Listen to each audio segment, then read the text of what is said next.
Hi there, Dr. Craig Hazel here from Synergy Chiropractic in Kanata, Ontario, Canada. This is my hip mobility workshop video. This video complements the workshop that we perform in our office on a regular basis. When it comes to hip mobility is crucial to making sure that the synergy between your lower body and your upper body is functioning optimally. If we don't have proper hip mobility, you're at risk for things like degenerative disorders, hip fractures, as well as low back pain and a number of other problems that can result in poor performance in life, in sports, everywhere. So what I wanted to do is I wanted to create a video that's going to actually help you with some daily exercises that you can perform to make sure that you're maximizing that mobility in your hips. Enjoy it.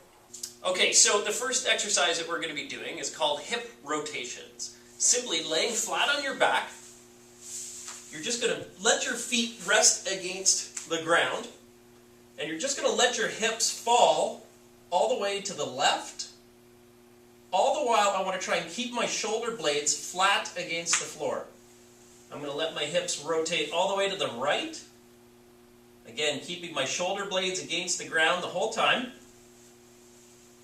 My feet can come off the ground. You'll notice that my feet are able to lift off. I just want to keep my knees and my ankles stacked, and I want to try to touch my knees together and my other outside knee against the floor. And I'm going to do 10 to 12 rotations per side. When you get really good at that, you can lift your feet off the ground and then start to do the rotations. Only once you've mastered doing it with your feet on the ground can you then start to lift your feet off. If you become good at that, then you can start to take your legs into a straight position, and you can do the hip rotations like that. Okay? So that first one is the hip rotation. The next one we're going to be doing is called the 90-90 stretch. And what this one is I'm going to be planting my feet almost twice as wide as shoulder width. And I'm going to hold my body up as upright as I can, keeping my spine in a nice straight neutral position.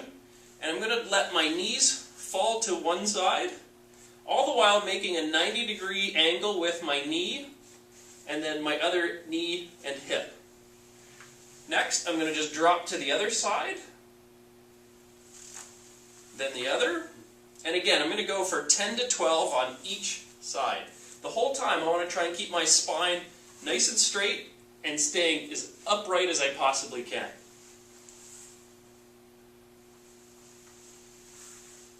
Okay, so 10 to 12 repetitions.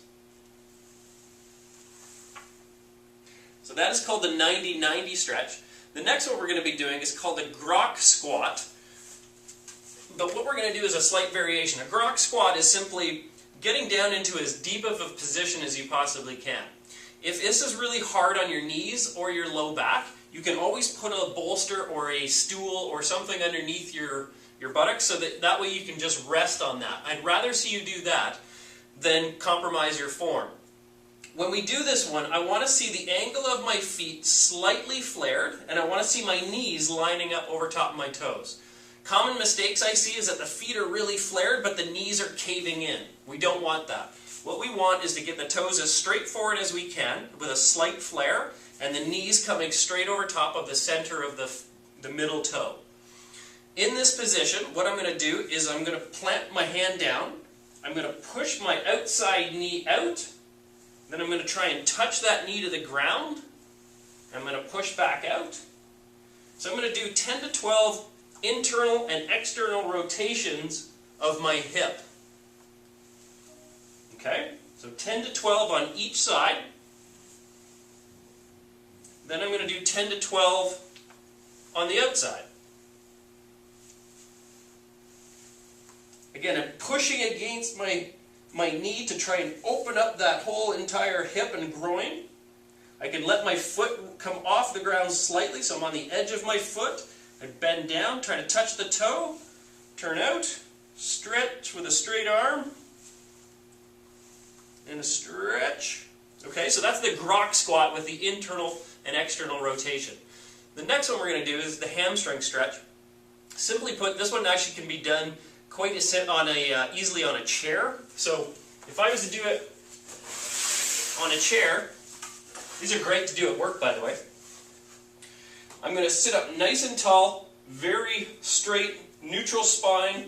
I'm going to stick my left leg out. I'm going to put both of my hands on my thigh, and I'm simply going to keep that straight back and lean right out over top of my toes. I'm feeling a very good stretch all the way down. If I want to get a little bit of a stretch and movement and floss with that sciatic nerve, I can point my toe, pull my heel up, point my toe, or I can just plant that heel down, keep the toe up, and get a real nice stretch all the way along that posterior chain, all the way down from my hamstring and into my calf, into the back of my ankle. I want to hold that stretch for 20 to 30 seconds on each side, and I'm going to do that twice on each side. So then I stick my right leg out, the heel goes down, the toe comes back up towards my nose. I'm going to keep that nice tall straight back, and I'm going to lean out over top of that toe. Again, getting a real nice deep stretch down the back of the hamstring. Okay? The next one that we're going to do is called, specifically for the internal rotators of the hips. And what we're going to do with that one, again, laying flat on your back. I'm going to take my feet out, again, wider than shoulder width, and I'm simply going to try and touch my knees together. I can lay flat on my back. If I can touch and hold my knees together for 20 seconds, I'm feeling a real nice deep stretch up inside the internal rotators of my hips. I can open my feet up a little wider, and then I can get a bigger stretch.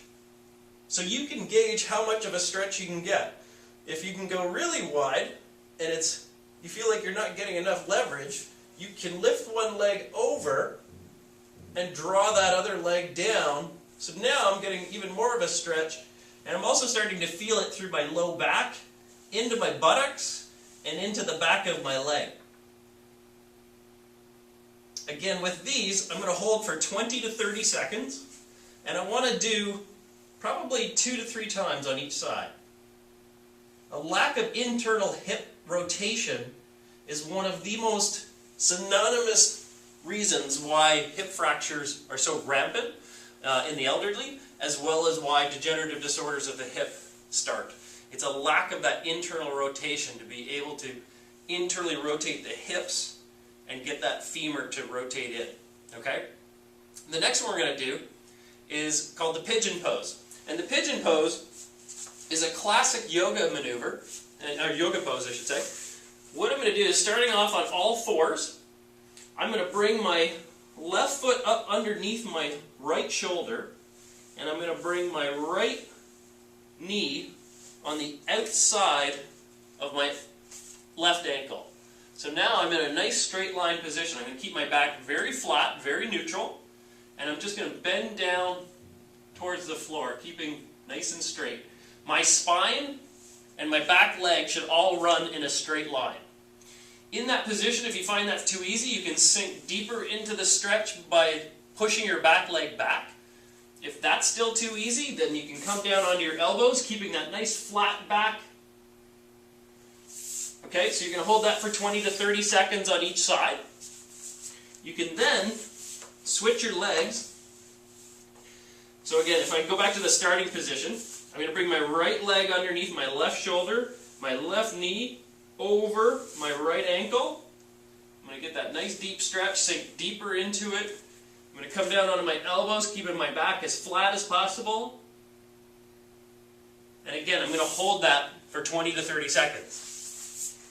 The next one we're going to do is called the hip flexor stretch. Simply, what I'm going to do is, on my knees, I'm going to bring one leg up, and I'll bring my right leg up in this case. I'm going to take my left leg back. The top of my foot is going to be flat against the floor. I'm going to put both of my hands on my bent knee, keeping my back nice and straight, as upright as I can. I'm going to lean forward into that, almost like a fencer, right? So my back leg is starting to stretch. I'm feeling a very good stretch all the way through the front side. I can keep nice and straight, nice and tall. And again, I'm going to hold that for about 20 to 30 seconds. You'll notice that if you start to actually lean to the opposite side, you'll start to feel the stretch even deeper. You can open that up by putting that one hand up to the sky and then leaning to the opposite side. That's going to open up that whole line that goes all the way through the rib cage, the front of the thigh, and down all the way to the knee. Once I've done 20 to 30 seconds on one side, I'm going to switch it up.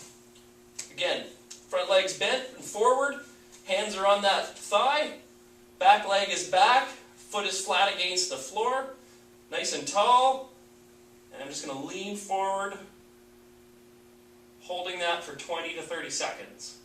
Again, I can reach to the sky, and I can lean back and away from that stretching leg to really get a nice deep stretch all through that anterior line. Okay?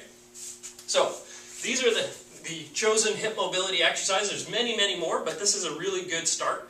I want you to give them a try. Give us some comments. Let us know how it's working for you. And again, mobility is one of those things that you can do every single day. There's no harm in doing it every day. So what you want to work on is trying to figure out how you can best include these in your everyday. Whether you're cooking and you're waiting for something to heat up, you can do some of these mobility exercises. You can do them in the kitchen. You can pull that chair over and you can do a hamstring stretch. When you're standing in the grocery line, whatever, you can put your hand on that bent leg, keep that toe up, and you can get that hamstring stretch. So hip mobility is one of those things that you can work on all the time. Ultimately, what you want to do is in that grok squat, one of the most fantastic ways that you can work on hip mobility is just spending some time in that deep hip squat. This is a great way to just open up your hips and get some flexibility back. So, those are my hip mobility exercises. I hope you enjoyed them. Let us know how they're working for you. Thanks.